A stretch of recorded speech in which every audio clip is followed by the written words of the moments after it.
Now that we took a little bit of a break, ate some good Texas brisket. Thank you for that, by the way. You Oh, brought some yeah, you're over. quite welcome. Let me ask the ridiculous question. At the core of the idea of Bitcoin is this guy or this entity named Satoshi Nakamoto. So the ridiculous question is, who is Satoshi Nakamoto?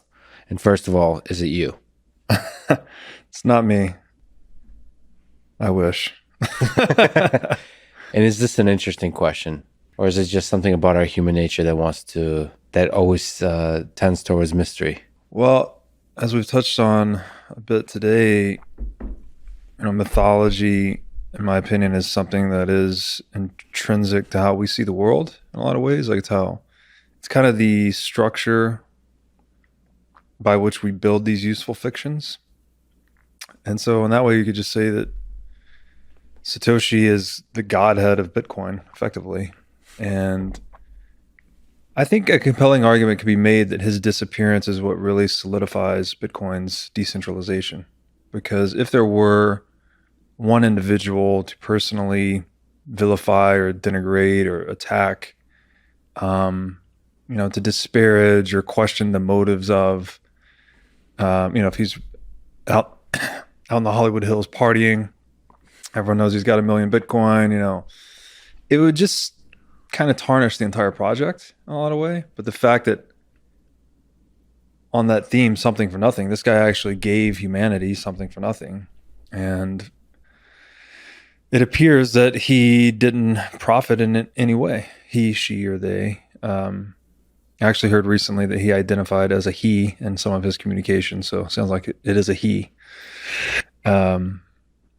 See, like his communications being like studied, like almost like exactly as if he is a religious, That's right. like a prophet.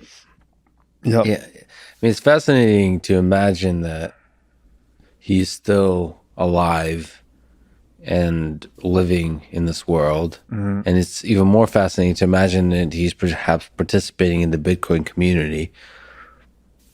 Because I mean that takes a special human being to, out of principle, do that, to remain anonymous.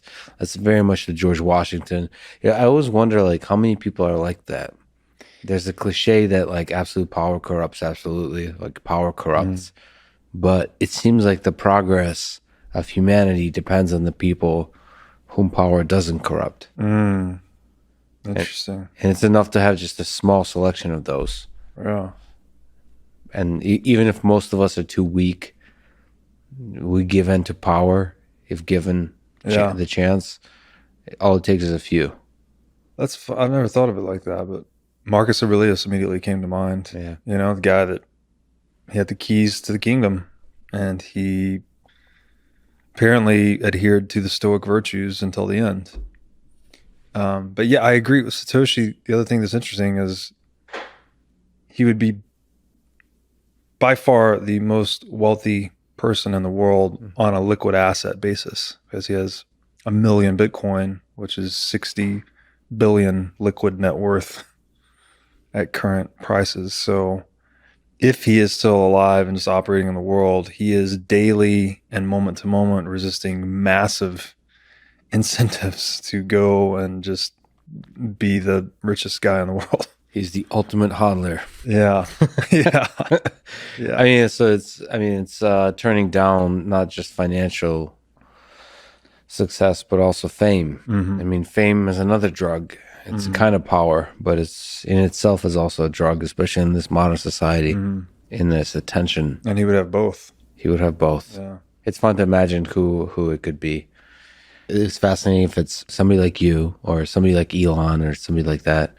That's fascinating to think about. Yeah, I think Elon would be hilarious if he came out and he was Satoshi and be like, hey guys, I know I'm already the richest guy in the world, but I got to go ahead and double my lead here.